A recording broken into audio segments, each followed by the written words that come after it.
जो बहुत बड़ा हमारे पड़ोसी मुल्क का बहुत बड़ा कंपटीशन था, जिसमें समझ लें पूरी दुनिया से आर्टिस्ट वहाँ मौजूद थे और बड़े बड़े जो स्लैब्स थे वहाँ, आशा भोसले जी और बड़ा बड़ा नाम जो शंकर महादेवन साहब, उनके सामने उनके साथ काम करने का मौका मिला, उनको उनके सामने गाने का।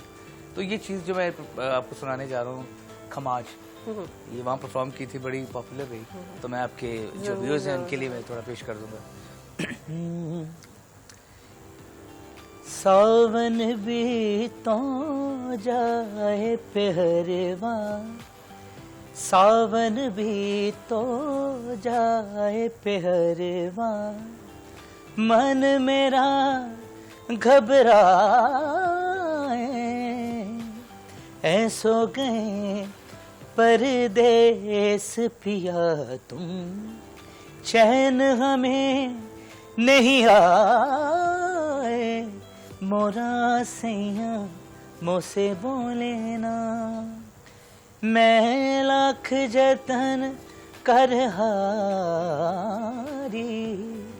लाख जतन कर हार रही, मोरा सैया मोसे बोले ना। अरे